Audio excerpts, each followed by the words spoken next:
bicara kita berkaitan tentang soal hijrah. Walaupun kita telah masuk hari ini 3 Safar ataupun malam kita ini malam yang 4 Safar kan. Tapi masih lagi kita berada dalam semangat yang disebut sebagai semangat hijrah lagi. Kalau kita tengok tuan-tuan yang dirahmati Allah sekalian, peristiwa hijrah ini adalah peristiwa yang sentiasa evergreen, ataupun peristiwa yang sentiasa segar sepanjang zaman sampai kiamat, iaitu setiap daripada saat dan jejak-jejak perjalanan hijrah itu tak habis-habis ilmu yang dapat kita kaji, yang dapat kita dalami menerusi perjalanan hijrah Nabi Muhammad SAW yang boleh dikupas melalui pelbagai isu, dari segi ekonominya, dari sudut ibadahnya, dari sudut strateginya, dari sudut semualah.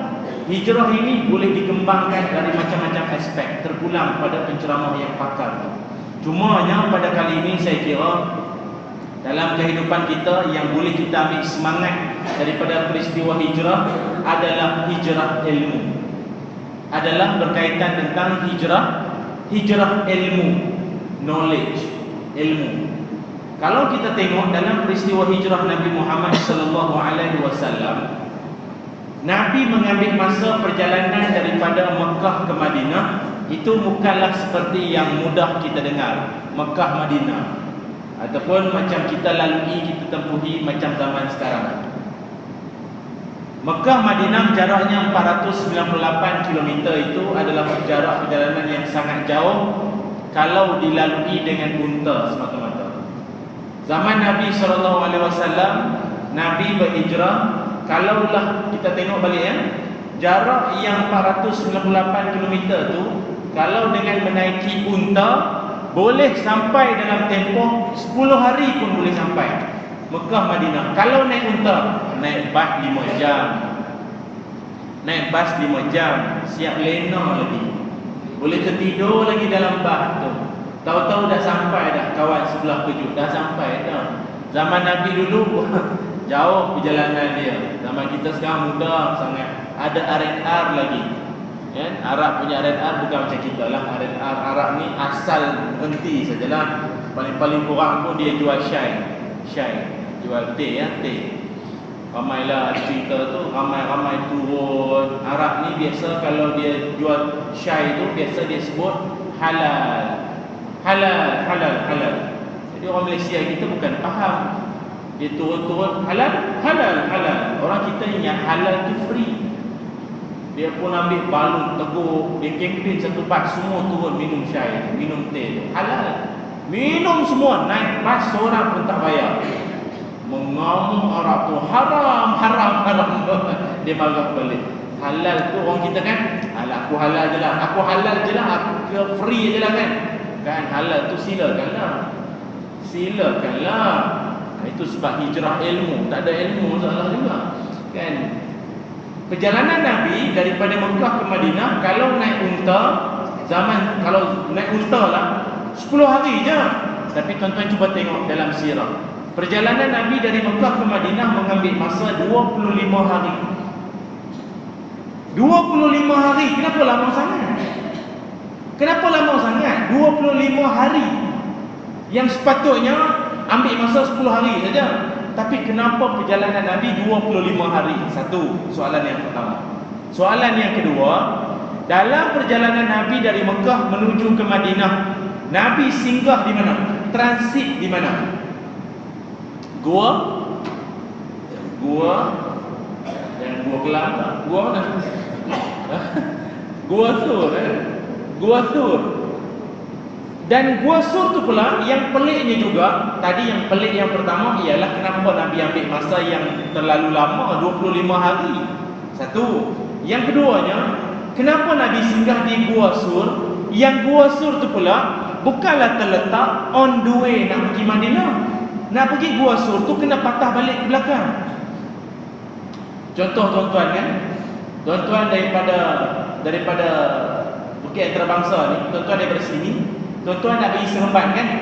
Tuan-tuan nak pergi Seremban, yang tuan-tuan pergi transit dekat Tanjung Malim tu kenapa? Transitlah dekat Nilai ke, Bukit Mahkota ke, apa ni, Bangi ke kan? Yang transit ke Tanjung Malim tu apa hal? Jom patah balik ke belakang, baru pergi sana. Why? What is the because? Apa sebab? Perjalanan hijrah Nabi terlalu misteri, terlalu syarat dengan hikmah dan ilmu, kan?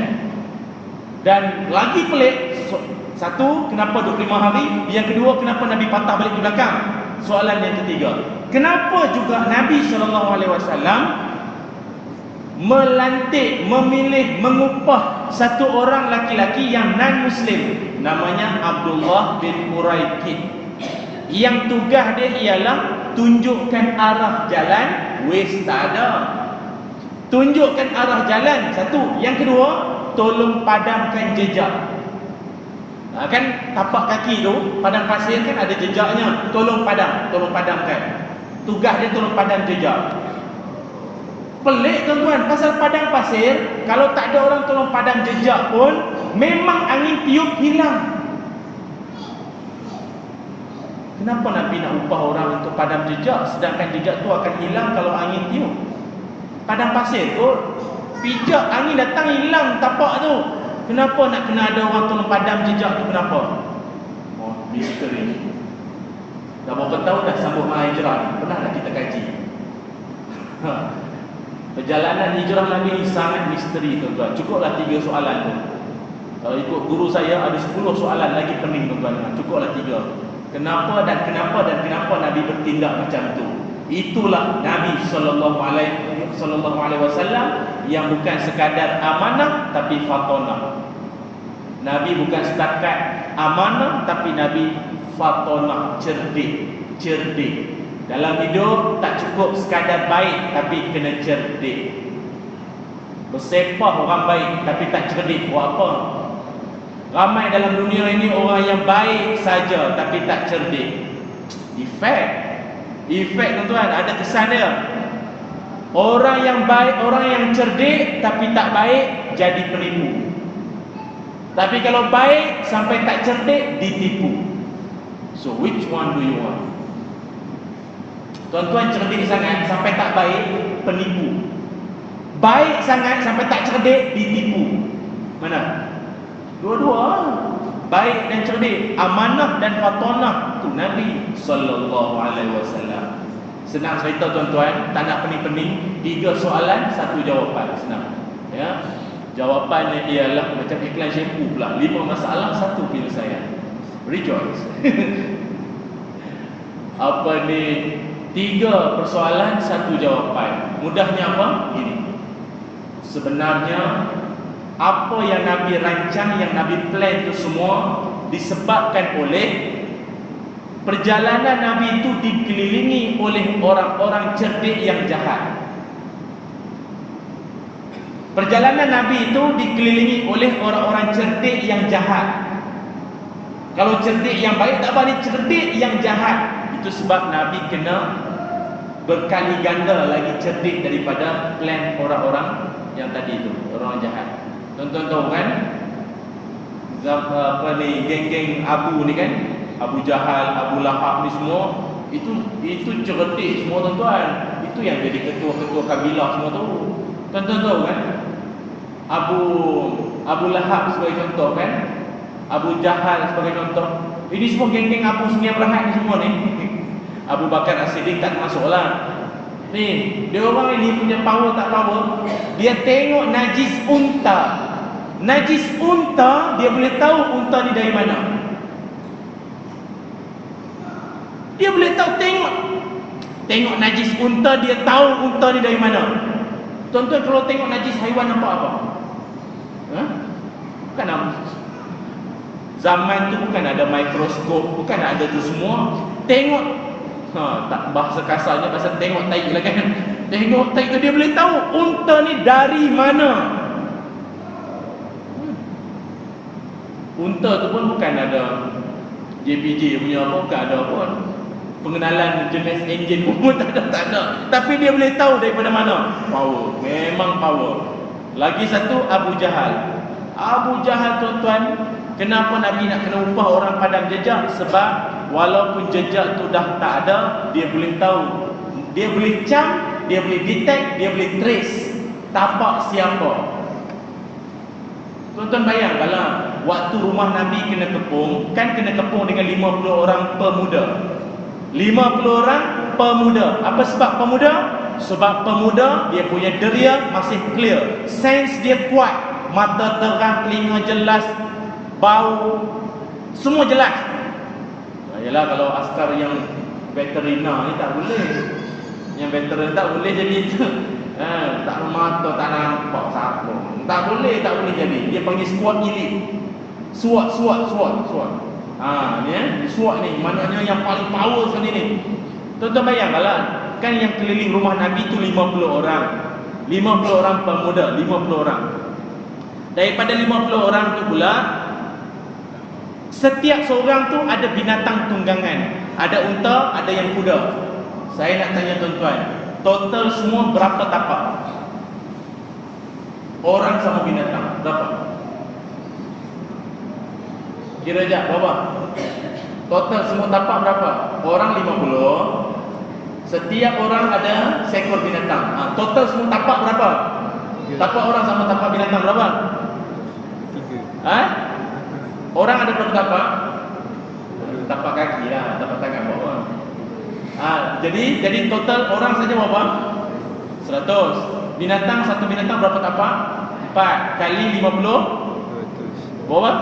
200 tambah 100. Oh, matematik malam ni kita nah. Jadi total semua berapa? 3. Dengar baik-baik So ada 300 tapak. 300 tapak. Tu pun Abu Jahal datang, cek, tengok, siasat. Apa dia cakap? Muhammad ikut arah sana. Tak ada siapa pun yang komplain. Iyalah tu. Dah lah 300 tapak orang dengan binatang. Macam tak ada siapa komplain. Dia cakap saja Muhammad ikut arah sana. Yang namanya Suraqah bin Malik terus kejar. Tak tanya apa. Itu Suraqah tu betul-betul tamak time tu. Tu yang namanya nafsu Suraqah. Suraqah bin Malik mengambil sempena nama dia lah tu. Suraqah, nafsu Suraqah. Sebelum Islam, lepas masuk Islam, mukmin yang sejati. Tu power. Dia tengok, dia boleh tahu lah. Tengok tapak dia boleh tahu. Kalau dekat Malaysia ni pun ada orang-orang macam tu, dipanggil Iban Tracker. Iban kan masa Gunung Kinabalu bergegar hari tu kan, last sekali bomba Jepang semua surrender. Ni minta tolong ni lah geng-geng Iban. Power tak power Iban ni tuan-tuan, ada orang tu cerita. Dia tengok daun, dia boleh tahu. Sudah 3 hari mereka lalu sini. Sudah 3 hari lalu. Dia tengok daun, dia cakap 3 hari orang lalu. Tuan-tuan tengok daun nampak apa? Cantik daun ni. Itu ajalah kita kan. Power, memang power. Abu Jahal. Jadi kita akan beri laluan pada azan. Kita akan sambung lepas ini tentang hijrah ilmu.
Alhamdulillah, muslimin muslimat yang dirahmati Allah sekalian, kita masih lagi bicara berkaitan tentang hijrah ilmu. Yang mana apa yang saya kongsikan tadi ialah betapa Nabi Muhammad SAW menunjukkan kepada kita bahawa dalam hidup ini tak cukup sekadar jadi orang baik, tapi mesti jadi orang yang cerdik. Cerdik itu dengan ilmu. Cerdik itu dengan ilmu. Kata ulama, mesti dengan kebersihan hati dan kejernihan akal. Jangan hati saja bersih, akal tu keruh, tak boleh. Kejernihan akal dan kebersihan hati. Kalau kita tengok tadi bagaimana Abu Jahal dan juga musuh-musuh yang lain, semuanya power-power dan cerdik dengan ilmu masing-masing. Kalau kita tengok tuan-tuan, sampai zaman sekarang pun masih lagi musuh-musuh ni Allah Ta'ala barangkali satu ujian buat kita lah kan. Asal musuh saja memang cerdik. Tuan-tuan cuba tengok sekarang ini dunia kita sekarang tuan-tuan, hakikatnya kalau kita tengok banyak bidang, banyak perkara yang Yahudi yang pegang sebenarnya ya. Sebab itu kita sedih bukan apa tuan-tuan ya. Umat Islam ini umat yang ramai. Umat Islam umat yang ramai. Kalau tengok pada tahun 2010, jumlah umat Islam seluruh dunia saja sebanyak atau seramai 1,476,233,470 orang tahun 2010. Meningkat tahun demi tahun, tujuh tuan-tuan, tambah sampai sekarang kurang lebih umat Islam saja 2.1 bilion. 2.1 bilion ramai. Berbanding dengan kawan-kawan kita yang Kristian tu 1.98 bilion saja. 1.98. Kita 2.1 bilion ramai kita. Yahudi total seluruh dunia hanyalah 13.5 juta sahaja. Tapi ingat, di serata dunia ada puak-puak Yahudi, Jews. Kan? Jews ni ada seluruh dunia. 7 juta ada dekat Amerika, 5 juta ada dekat Asia, 2 juta ada dekat Eropah, 100,000 ada dekat Afrika. Seluruh pelosok dunia ada puak-puak Yahudi. Dan tuan-tuan kalau nak tahu, hampir apa yang kita gunakan sekarang ini pun semuanya hasil sumbangan rekaan ciptaan puak-puak Yahudi. Nak buat macam mana? Ini diakui sendiri oleh seorang pakar Islam kita, Dr. Farouk Salim dari Pakistan. Dia buat kajian tentang why are Jews so powerful. Dalam kajian dia memang diakui banyak daripada ilmu-ilmu bidang-bidang yang hari ini benda barang perkakas yang dicipta oleh orang-orang Yahudi sendiri. Sebagai contoh tuan-tuan, yang kita tengah guna sekarang ni namanya mikrofon. Mikrofon ini dicipta oleh Emil Berliner. Emil Berliner. Mikrofon Yahudi. Emil Berliner tu Yahudi. Habis tuan-tuan benci sangat Yahudi sampai tak mau guna barang dia, silakanlah. Bayangkan kalau tak ada mikrofon malam ni, jenuh menjerit aku. Tak ada mikrofon nak dengar ke tuan-tuan? Oh, ini pun gemar sikit-sikit. Tak ada macam mana dengar? Ada dengar juga suara, walaupun datang lambat. Mikrofon. Kan ada dekat Indonesia kan ada masjid yang tak guna mikrofon. Nama masjid itu apa? Aspek, anti-speaker. Tak pakai speaker. Apa, di mana yang speakernya? Oh, speakernya enggak ada. Mikrofon enggak ada. Habis itu gimana azan? Oh, azannya mudah saja. Sekali masuk waktu solat, macam tadi kita satu orang Bilal saja. Tak. Masjid itu 4 Bilal satu masa. 4 Bilal memang suara tu Masya Allah memang kuat betul. Dahlah 4 orang, setiap orang dia punya suara memang power. Urat leher besar paha orang. Allah, mikrofon tak ada. Itu kerja gila. Kau benci sangat Yahudi sampai tak nak guna barang, nyusah saja. Dapat macam mana dia cipta? Tu machine dialysis. Buah pinggang tu kan, machine dialysis tu. Yahudi, William Koch, dia cipta. Benci sangat Yahudi, tak nak pakai dia punya barang, bolehlah buatlah. Tak nak pakai dialysis tu. Habis tu cuci buah pinggang pakai apa? Berus sajalah. Clorox semua kan, batu jemur. Jemur apakah? Buah pinggang. Buatlah. Nampak macam mana tuan-tuan? Umat Islam 2.1 bilion, berbanding mereka ini Yahudi 13.5 juta saja. Tuan-tuan, kalau seluruh dunia umat Islam bergabung semua, tak payah pakai senapang, ludah saja dekat Israel tenggelam. Punya banyak air liur umat Islam. Tapi sayang, prinsip dia mudah lah tuan-tuan. Siapa ada ilmu, dia pegang dunia. Siapa ada ilmu, dia pegang dunia. Tapi sayang tuan-tuan ya, kalau dalam Islam kita diajar supaya ilmu adalah jalan kepada hidayah. Siapa ada ilmu, itulah jalan kepada hidayah. Kalau kita tengok dalam dalam sejarah pun banyak kita tengok orang-orang yang mendapat hidayah petunjuk dari Allah, kesan daripada dia mengkaji. Tuan-tuan kalau pernah dengar nama seorang doktor, namanya Dr. Maurice Bucaille, kan? Seorang pakar bedah dari Perancis. Waktu kerajaan Mesir waktu kerajaan Perancis offer dekat kerajaan Mesir untuk kaji bedah siasat, ataupun kita kata nak buat kajian kepada jasad Firaun tu yang sekarang ada dalam muzium tu. Doktor Maurice Bucaille ini ketua pasukan untuk selidik bedah Firaun. Kaji dia ni semua, akhirnya dia bertemu dengan ayat Allah Ta'ala. Dia bertemu, ada orang bagi tahu dia, kamu tahu tak apa yang kamu buat ini Allah Ta'ala sebut dalam Quran. Tuan-tuan boleh tengok surah Yunus ayat 92. Surah Yunus ayat 92. Al-yawma nunajjika bi badanika litakuna liman khalfaka ayah. Dan pada hari ini kami selamatkan tubuh jasad kamu, hei Fir'aun, untuk orang-orang selepas kamu mengambil iktibar. Kalaulah betul Quran itu dikarang oleh Nabi Muhammad, macam mana Nabi Muhammad boleh tahu apa akan jadi pada Dr. Maurice Bucaille ni? Rupanya apa yang tengah dia buat, Quran dah lama sebut. Jasad Fir'aun akan dijumpai orang dan dikaji orang. Allah dah sebut dah. Dengan ayat itu terus dia masuk Islam. Surah Yunus ayat 92. Dia tak payah khatam satu Quran, cukuplah satu ayat terus masuk Islam. Satu ayat saja masuk Islam. Memang Al-Quran mukjizat, menggetarkan jiwa, membukakan hati orang. Lepas pada tu pula kita dengar macam mana orang-orang angkasawan kan? Ada angkasawan geng-geng NASA lah ni ya. Dia naik angkasa, turun angkasa, bertemu dengan satu ayat surah Al-An'am ayat 125. Al-An'am ayat 125. Ayat tu Allah Ta'ala sebut, sesiapa yang Allah Ta'ala kehendaki supaya dia jadi sesat, maka dia akan, hatinya, jiwa dia akan sempit seperti sedang mendaki tempat yang tinggi. Astronaut tu semua, angkasawan tu semua berasa pelik. Macam mana Quran boleh tahu? Mendaki tempat yang tinggi kan makin lama, kan makin tinggi makin ke dalam kan tekanan dia ni, dia oksigen tu makin kurang kan? Orang mendaki Everest, cukuplah, tak payah naik sampai tinggi sangat, Everest tu je. Nafas, kita punya pernafasan dah tak sama macam orang yang duduk dekat Bukit Antarabangsa ni kan? Gunung Everest tu, jangan. Macam mana boleh tahu? Masuk Islam.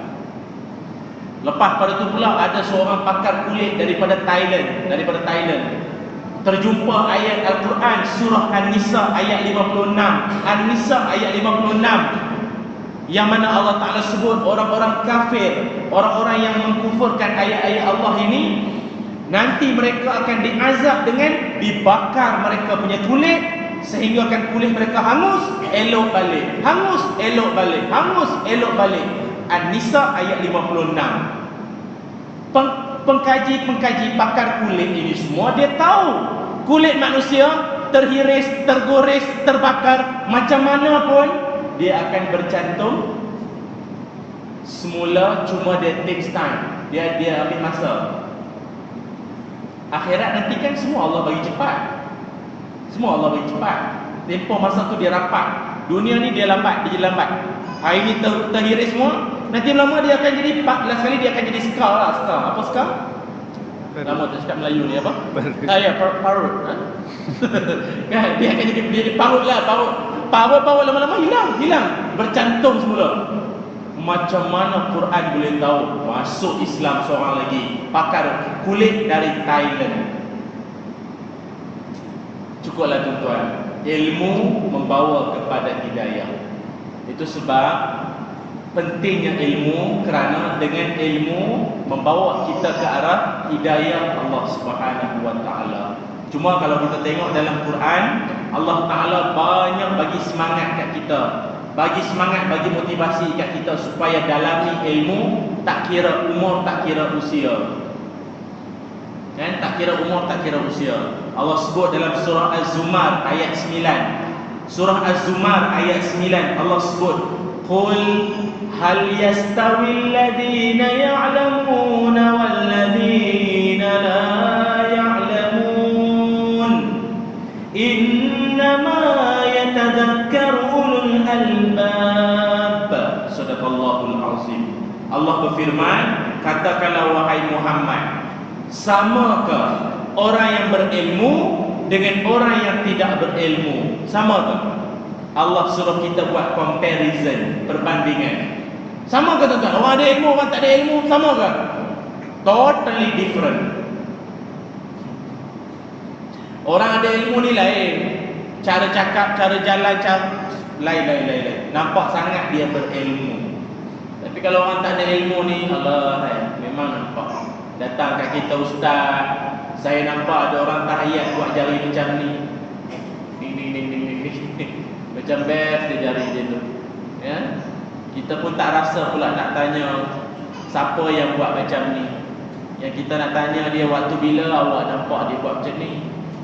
Waktu bila dia nampak tu? Dia kata dalam semayang lah.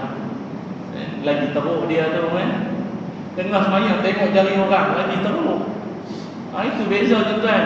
Kadang bukan apalah tuan-tuan masalahnya dia ada orang, dia dah lah jahil. Diam-diam sudahlah. Kau dah lah jahil, sibuk nak cakap. Nampak sangat kau punya jahil tu. Sekarang punya zaman memang obviously boleh nampak lah. Dalam obvious, nampak terang, lagi bersuluh. Ada ilmu ke tak ada ilmu punya orang. Dalam Facebook punya status, dalam grup WhatsApp, kita boleh tengoklah orang yang ada ilmu, tak ada ilmu punya orang. Boleh nampak. Ada orang kan dalam grup WhatsApp tu kan macam-macam perangai. Kaki provoke, kaunselor, semua ada. Yang bestnya ada orang dia tak tahu nak komen apa, dia bagi ni. No comment. Dah kali admin remove kan. Buang kara dengan ada orang tu, bukan nak komen apa. Zaman sekarang ni tuan-tuan ya, semuanya ilmu tau. Sebab tu Allah mengajar kita, mengajar kita, menggalak kita supaya jadi orang yang berilmu. Allah Taala kata apa? Sama ke orang berilmu dengan orang yang tidak berilmu. Sesungguhnya orang yang berakal lah yang dapat menerima pelajaran. Betul? Cuba tengok tuan-tuan, orang kalau dia berilmu, bila dia baca Al-Quran, senang sangat nak menitis air mata. Bila dia baca Quran, mudah sangat tersentuh jiwa dia, sebab dia faham apa dia baca. Tuan-tuan kalau baca ayat Quran kan, wa'bud rabbaka hatta ya'tiyakal yaqin. Apa maksud? Sembahlah Tuhanmu sampai kamu, wa'bud rabbaka hatta ya'tiyakal yaqin. Sembahlah Tuhanmu sampai kamu yakin. Lepas yakin tak payah sembahyang. Macam mana tuan-tuan? Sembahlah Tuhanmu sampai kamu apa? Yakin sampai kamu Mati. macam mana tuan? Mati. Yakin di situ bukan maksud yakin yang kita faham. Yakin di situ maksudnya mati. Sembahlah Tuhanmu sampai kamu mati. Dah mati kena semayang ke? Dekat padang mahsyar nanti nak semayang lagi ke? Tak lah. Dalam kubur semayang lagi ke? Tak lah. Sampai mati sudahlah. Itu maksudnya. Kalau ada ilmu kita faham. Kita faham kan? Itu sebab bila kita ada ilmu saja, kita akan jadi orang yang berbeza. Cuma kita nak sebutkan di sini tuan-tuan, kita jangan bataskan ilmu ini hanya saja dalam bidang agama saja. Kita dalam bidang agama, ilmu-ilmu asas kita apa dia? Ilmu-ilmu yang asas kita, ilmu akidah, syariah, akhlak. Kan ni yang main dia, utama dia. Akidah, ilmu tauhid, ni semua kan. Kita belajar sifat 20 kan, belajar tentang apa ni, sifat-sifat Nabi, Rasul, semua akidah. Senang cakap, semuanya terkandung dalam la ilaha illallah. Itulah akidah. Yang keduanya syariah. Syariah ni apa dia? Ilmu-ilmu berkaitan tata cara ibadah, tata cara beribadah. Bermula dari macam inilah senang cakap. Ilmu akidah tu yang rukun iman, ilmu syariat tu yang rukun Islam. Faham Rukun Islam apa dia? Kepercayaan kepada Tuhan, kedaulatan, undang-undang, kesopanan, kesusilaan. Itu rukun negara, ya, rukun negara. Rukun iman itulah akidah, rukun Islam itulah syariah, dan akhlak. Akhlak yang kita belajar dalam, mungkin kita belajar dalam ilmu-ilmu tasawuf, ilmu berkaitan jiwa, akhlak. Ya, ilmu berkaitan tentang, kalau kitab tu mungkin saya kira kitab penawar bagi hati. Pernah belajar kitab penawar bagi hati? Itu berkait tentang akhlak, itu antaranya. Yang tu saya kira itu semua berkait tentang ilmu agama. Tapi kalau ilmu yang lain-lain daripada tu banyak lagi. Meteorologi, ilmu kaji cuaca, botani, ilmu pertanian, zoologi, belajar tentang haiwan binatang ni, sosiologi berkaitan manusia, kemasyarakatan, fizik, biologi, ni semualah. Tapi tuan-tuan, yang dikatakan ulama tu siapa? Ulama tu siapa? Adakah yang dikatakan ulama itu semestinya dia pakai jubah, serban, kopiah, janggut saja ke? Itu ulama. Yang pakai tie, pakai kot, ini bukan ulama. Macam mana tuan-tuan? Macam mana? Syekh Jibril pun tak pakai kopiah. Syekh Jibril dah kenal? Syekh Jibril. Siapa tahu itu kita kata Syekh Jibril? Oh, saya kenal. Adik dia Syekh Israfil kan? Syekh Jibril Qori dari Mesir. Power, suara dia power. Dia Qori tak pakai kopiah pun. Kita kalau sini siapa tak pakai kopiah tu jangan harap jadi imam lah. Ya, pakai seluar jin, insyaAllah. Kalau di Mesir kadang tu yang pakai seluar jin tu yang jadi imam suara sedap, hafiz tu. Harap pakai jubah belakang, tak tahu apa. Enak atau enak paling kuat pun. Jadi yang kata ulama ni siapa? Yang dikatakan ulama ini kita petik antara pandangan Dr. Yusuf Al-Qaradawi. Dia kata ulama ini adalah seseorang yang mengetahui sesuatu perkara dalam sesuatu perkara. Senang faham macam inilah. Ulama ini adalah orang yang pakar, expert. Dia orang yang expert. Dia mendalami satu perkara, bukan survey saja, tapi dia deep punya ilmu. Itu namanya ulama. Tapi ulama ni bidang agama saja kan? Dah. Semua ilmu asalkan dia pakar, ulama lah tu. Sebab ulama ini jamak daripada alim. Siapa alim? Orang yang dia punya ilmu tu mendalam.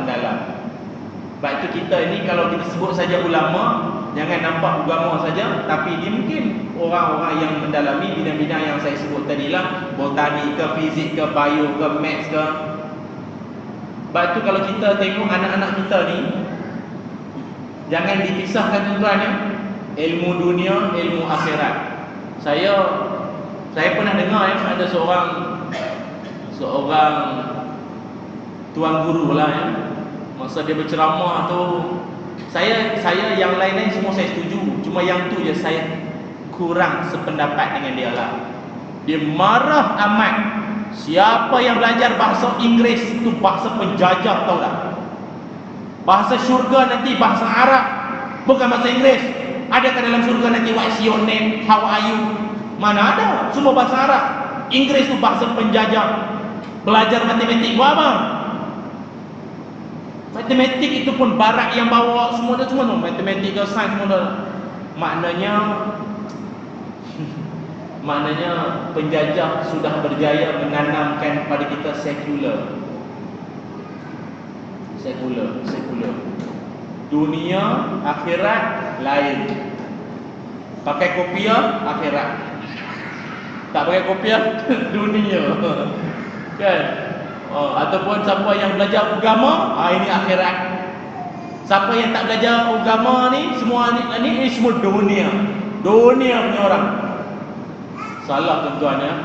Kalau macam itulah pahaman kita, agaknya bagaimanalah kita nak kira faraid tanpa ilmu maths. Macam mana nak kira zakat kalau tak ada ilmu matematik? Macam mana nak bina masjid kalau tak ada architecture, tak ada belajar engineering? Macam mana nak tahu? Macam mana kita nak tahu masuk waktu solat tanpa ilmu falak? Macam mana nak tahu tentang ilmu tanam pokok kalau tak ada botani? Macam mana tuan-tuan? Macam mana tuan-tuan nak ambil air semayang kalau tak ada orang pakar dalam bidang pipe, bidang mengurus air? Macam mana? Ni macam mana nak ceramah malam ni kalau tak ada orang pakar bidang nak pasang-pasang ni semua, elektrik ni semua? Dunia. Semua pentinglah ilmu. Jangan cakap ni ilmu dunia, ni ilmu akhirat. Semua ilmu akhirat. Cara bawa tu, approach tu penting. Yalah, yang mengajar pun pakai skirt memang nak jadi akhirat macam mana? Kan? Itu sebab kita nak sebutkan di sini bahawa bila kita kata ilmu saja, semua yang ada di atas muka bumi ini adalah ilmu yang bawa kita ke arah akhirat. Cuma saya nak bagi mudah faham, kalau kita belajar ilmu akademik, itu adalah ilmu yang mempersiapkan kita menuju jadi orang khalifah. Kalau belajar bidang agama, itu mengajar kita supaya jadi hamba. Kita kan dua, khalifah, hamba. Ilmu-ilmu sains ni semua khalifah, makmurkan alam. Ilmu agama, hamba, supaya jiwa kita jadi hamba, jiwa hamba. Kan komplit lah tu, khalifah dengan hamba. Cuma saya mengajak diri saya dan kita semua supaya kita jadilah orang-orang yang mendukung dan mendorong ke arah ilmu. Macam masjid, kan?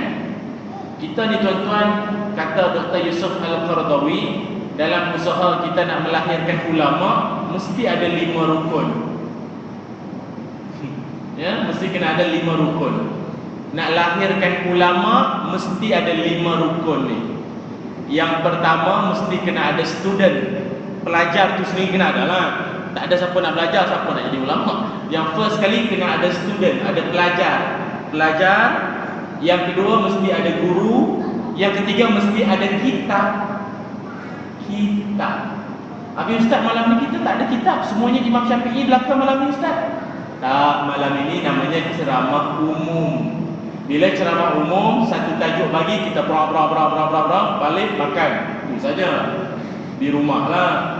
Tuan-tuan punya makan saya tak tahulah. Saya ada, tuan-tuan saya tak tahulah. Apa dia? Kitab. Yang pertama student, yang kedua guru, yang ketiga mesti kena ada kitab. Yang keempat mesti ada sistem, syllabus. Mesti kena ada sistem. Kan? Dan yang kelima mesti kena ada tempat. Apa tempat? Universiti, sekolah, surau, dewan, masjid. 5 ini dalam usaha nak lahirkan ulama.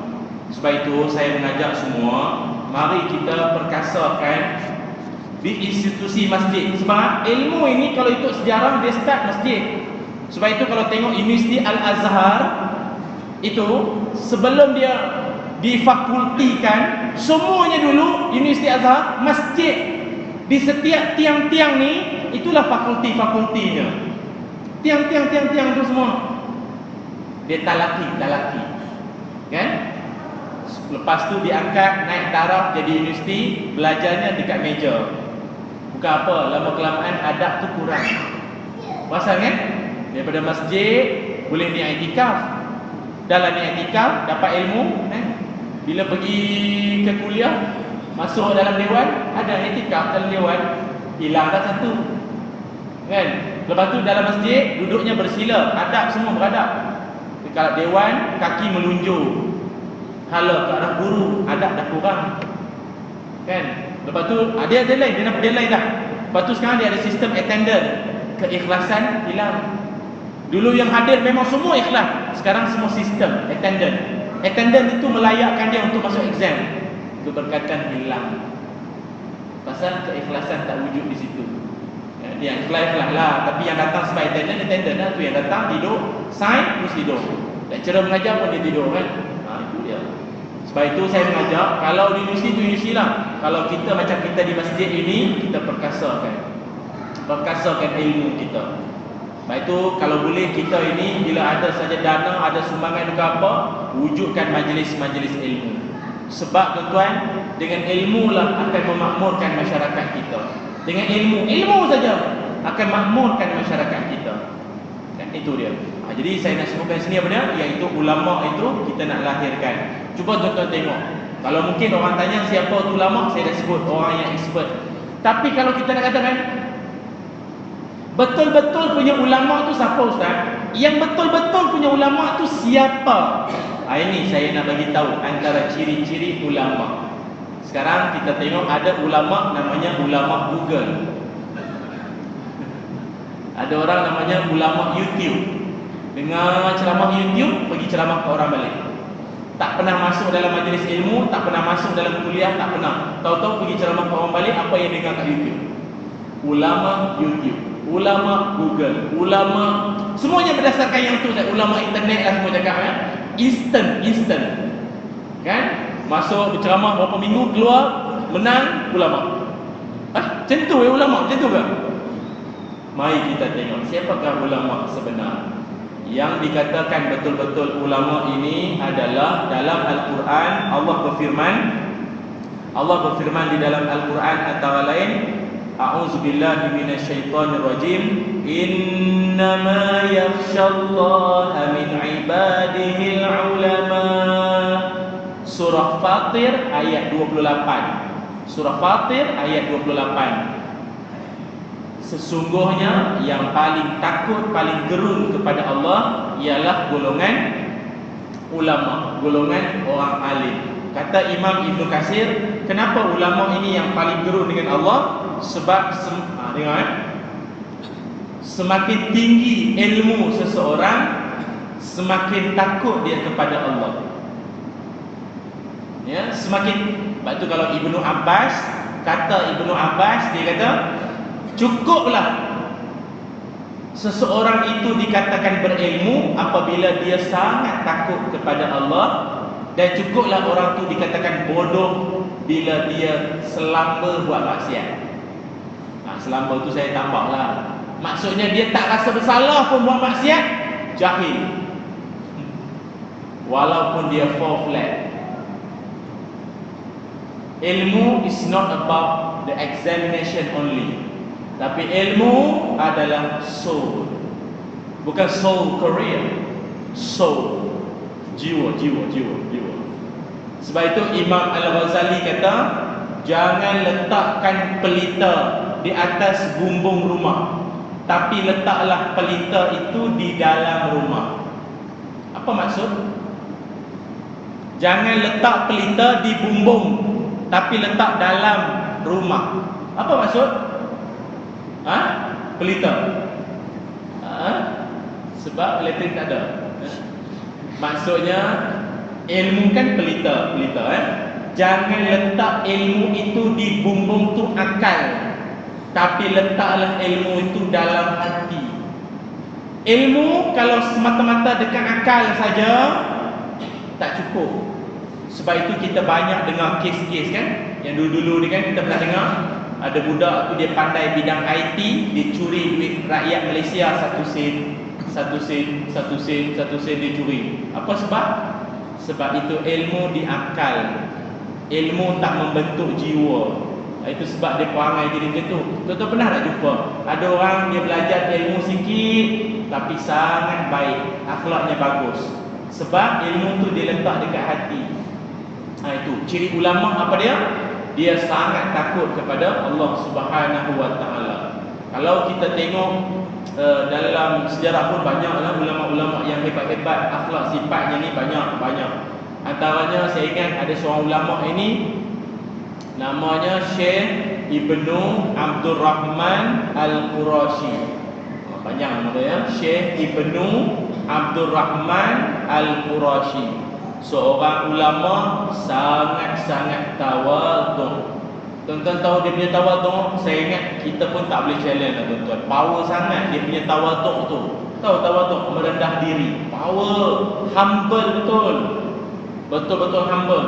Ada seorang anak murid ni namanya Al-Ghazi. Nama dia Al-Ghazi. Dia ini datang jauh nak belajar. Jauh dia datang. Dia nak pergi belajar dengan ulama inilah, Syekh Ibnu Abdul Rahman Al-Qurashi. Ulama ni tinggal di mana? Di Madinah Al-Munawwarah. Jadi dia datang dari jauh nak belajar. Jauh datang ni nak belajar. Jadi dia pun tak kenal Syekh yang dia nak cari tu, dia pun tak kenal which one. Satu pun dia tak kenal. Dulu Facebook tak ada, majalah surat khabar tak ada, kau lah selalu keluar tanya lah ustaz ke Al-Hidayah ke Al-Aqah tak tengok rugi ke kan. Jadi dia tak pernah tengok. Jadi bukan tak pernah tengok, tak ada tu semua. Jadi dia tak kenal Syekh Ibnu Abdul Rahman ni mana se. Kan mana-se, yang mana satu. Kan. Jadi masa dia sampai, dengar masa dia sampai dekat Masjid Nabawi, masjid di Madinah itulah Masjid Nabawi tu. Dia sampai masjid tu, dia rehat sekejap sementara dia nak tunggu mana-mana nanti ada majlis ilmu dia nak pergi join lah. So masa dia duduk tu, dia nampak ada satu orang lelaki masuk masjid terus duduk. Masuk masjid terus duduk, tak sembahyang solat sunat tahiyatul masjid pun. Masuk terus duduk. Dia yang tengok daripada jauh, oh ini tak betul. Apa ni masuk terus duduk?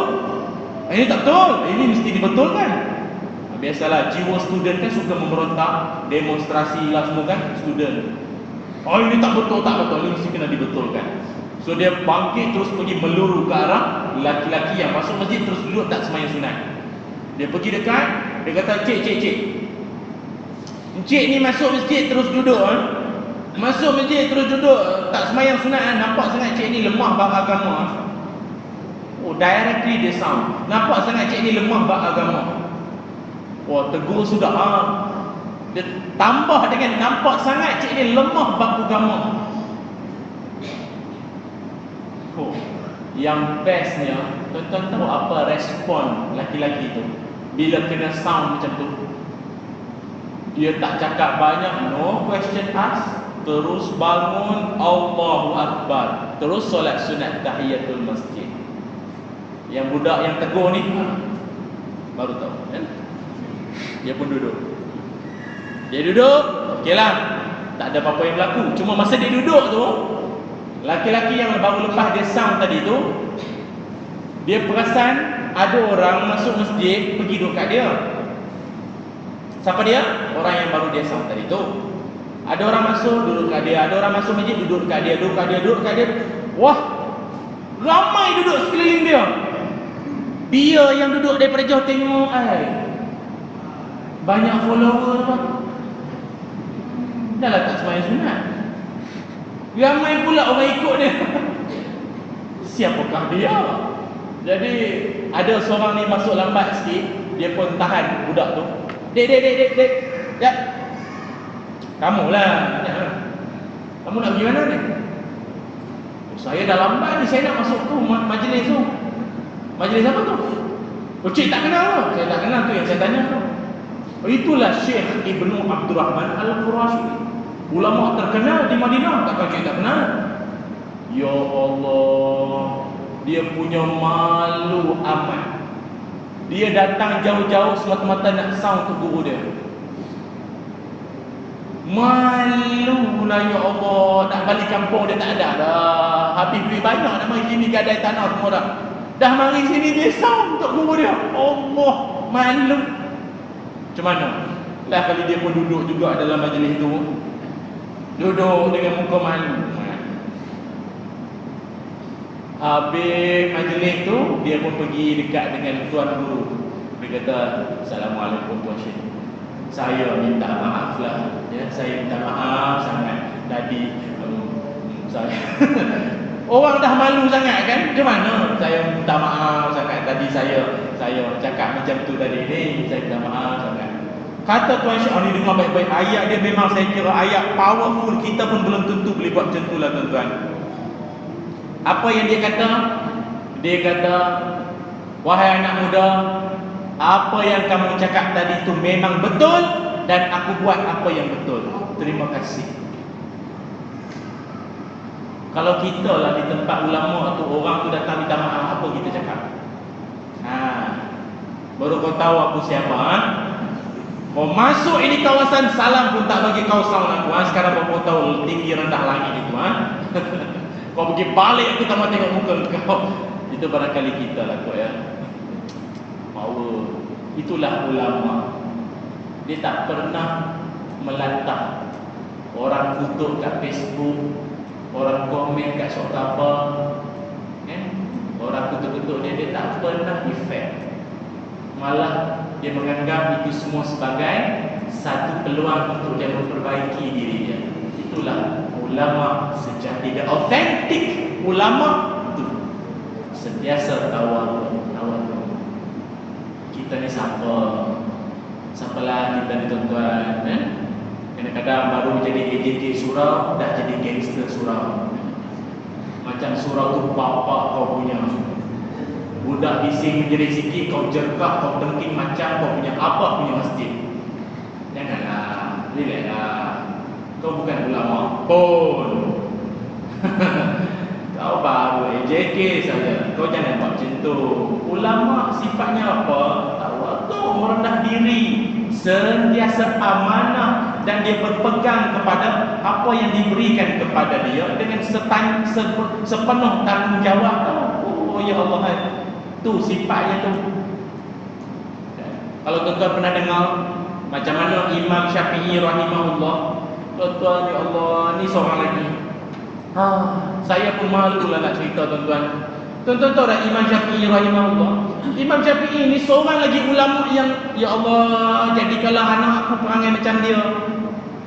Tuan-tuan tahu tak Imam Syafi'i, antara baik-baik syair dia yang sangat terkenal, selain daripada syakautu ila waqi'i su'ahifzi fa arsyadani ila tawkil ma'asi wa akhbarani bi anna al-ilma nurun wa nurullah la yudalil 'asi.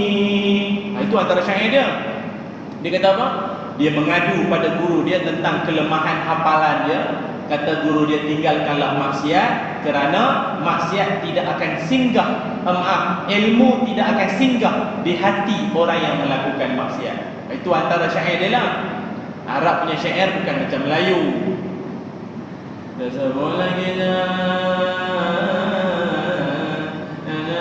Nak faham dia punya maksud 1 jam, lengguk je lebih. Oh lamanya. Syair Arab ringkas, padat, tepat, beat. Antara Imam Syafi'i punya kata-kata syair dia apa dia? Dia kata, ni ringkas yang pendek ni. Dia kata apa? Uhibbus salihin walastu minhum. Dia kata apa? Aku sangat cinta kepada orang-orang soleh, walaupun aku bukan di kalangan mereka. Imam Syafi'i ikut. Dia cakap apa? Aku cinta orang-orang soleh walaupun aku bukanlah di kalangan mereka. Imam Syafi'i tak soleh lagi. Tuan-tuan, di mana kita? Di mana kita? Di mana kita, tuan-tuan? Betul lah, tuan-tuan, kan? Semakin tinggi ilmu seseorang, semakin merendah diri. Jadilah seperti resmi padi, kan? Makin meninggi, makin menunduk. Sifat dia. Imam Syafi'i, tuan-tuan, ya Allah, hidup dia memang sangat berpegang kepada amanah dan tanggungjawab. Memang dia sangat pegang. Betul-betul amanah yang diberikan kepada dia, memang dia buat betul-betul. Pernah sekali tu kan dia dilantik jadi penolong pembantu qadi. Qadi itu jangan ingat pejabat agama, ha? Qadi ni kita kata kalau zaman dulu ni dia governor. Dia pembantu DO lah lebih kurang lah kot, ya. ADO kalau lebih kurang kot, lebih kurang macam tu lah. Dia bantu, dia assistant. Betul-betul dia jaga masalah rakyat time tu. Masalah rakyat semua dia jaga. Betul-betul dia ambil kira. Duit, pengeluaran duit semua dia amanah. Dia jaga semua, tuan-tuan. Dia jaga semua. Sebab itu saya menyeru kepada kita semua yang ada dalam majlis ini, kita bila mendapat tanggungjawab, kita kena ingat tanggung di dunia, jawab di akhirat. Tanggungjawab. Ya. Mesti perkasakan majlis-majlis ilmu ini sentiasa dalam kehidupan kita. Dan kita kadang-kadang, tuan-tuan, bila kita mendapat amanah tu, kita buat dengan sesungguh-sungguhnya. Kan, terutamanya macam kita, tuan-tuan, mendapat latihan, kita jadi pemimpin ke apa semua, buat dengan sepenuh amanah yang ada. Buat sebaik mungkin. Kita kadang bila kita dapat duit, saya minta maaf lah, ya, macam saya nak tak nak sebut lah, ya, adalah di satu negeri tu dekat Malaysia tercinta ni lah, ada pula orang-orang masjid tu lah, kan, apa dia cakap, saya tak nak sebut lah, tuan-tuan, ya, tapi senang cakap je lah, ya, dia negeri tu dia jauh daripada sini lah, jauh daripada sini. Cumanya orang masjid tu, bila ada AJK mencadangkan, apa kata kita jemput ustaz ni datang ceramah, tuan-tuan tahu, ada salah seorang dalam kalangan AJK tu tanya, ustaz yang jauh-jauh kita panggil datang ni nak ceramah bab apa? Kita minta dia ceramah bab keluarga bahagia lah, Kak Haji. Apa? Keluarga bahagia. Kau panggil penceramah jauh-jauh suruh ceramah bab keluarga bahagia, itu aku pun boleh cakap lah. Baik bayar aku. Saya tak tahulah dia datang dari planet mana, tuan-tuan. Ada. Disayang duit, tak nak bayar penceramah. Dia kata itu tajuk aku pun boleh cakap lah. Tak payah panggil penceramah jauh-jauh mahal-mahal, aku boleh cakap. Bayar flight dia, bayar tu, bayar ni. Tak bayar, panggil aku aja. Tuan-tuan pernah tak jumpa orang macam ni? Ha? Dia rasa macam tu duit apa dia? Tuan-tuan tahu tak? Setiap sen, setiap saat, setiap apa kita buat, Allah tanya. Itu bukan duit kita. Kipas elektrik, mic bukan kita punya. Jangan buat macam kita punya, jangan. Oh ya Allah. Itu yang ada seorang sahabat Nabi tu, dia tanya Nabi, ya Rasulullah, ala tastakmiluni, ada kerja kosong tak? Ada. Yalah, ada kerja kosong tak dekat Madinah ni, kan? Tolong buat air ke apa. Ada jawatan kosong tak? Ada tak? Sebab dia tengah jobless. Tahu jobless? Tanam anggur. Ya Rasulullah, ada kerja kosong tak? Dengar baik-baik jawapan Nabi. Kata Nabi sebut nama dia, Nabi pegang bahu dia, innaka dha'if. Kamu ni lemah. Orang baik belum tentu cekap. Dengar baik-baik, orang baik belum tentu cekap. Dia mungkin pengikut yang baik, bila time dia naik jadi, belum tentu dia boleh jadi cekap. Belum tentu. Kita bila asal lantikan, kan, apa-apalah persatuan ke apa pun, kita tengok asal baik je tolak, kan. Baik belum tentu cekap. Pasal Nabi dah bagi tahu, kamu baik belum tentu kamu cekap buat kerja, belum tentu. Saya bagi tuan-tuan homework ya. Tuan-tuan balik, tuan-tuan kaji satu orang laki-laki namanya Sa'ad bin Amir Al-Jumahi. Tuan-tuan balik kaji ya. Namanya Sa'ad bin Amir Al-Jumahi. Dia salah seorang governor zaman Sayyidina Umar. Zaman Sayyidina Umar dia jadi governor. Dia masa dia naik jadi governor tu, tuan-tuan tahu, belum sampai 3 bulan surat komplain penuh Sayyidina Umar dapat. Macam-macam komplain dia dapat. Macam-macam komplain. Orang komplain dia pasal apa? Yang pertama, orang komplain, wahai Khalifah Umar, ni Sa'ad bin Amir Al-Jumahi ni masalah dia paling serius sekali. 4 kami nampak. Yang pertama, dia masuk office tengah hari. Kerja apa masuk tengah hari? Pemimpin kot, masuk kerja tengah hari. Kau kerja apa ni? Paskat kau apa? Yang pertama, masuk kerja lewat. Yang kedua dia punya masalah Yang kedua, dalam sebulan mesti 1 hari dia tak masuk office. Mesti 1 hari dia tak masuk office. Office tak ada, tutup close 1 hari tu mesti ada. Dalam sebulan 1 hari dia tak masuk office. Yang ketiga, dia hanya urusan dengan dia siang saja, malam tak boleh jumpa. Asal malam nak bincang dengan dia, isu tu, isu ni, masalah tu, masalah bumbung bocor ke apa tu, tak ada, dia tak layan. Siang saja, malam tak ada. Dan yang keempat, asal meeting mesti dia pengsan. Meeting majlis ramai-ramai mesti dia pengsan. 4 dia punya masalah.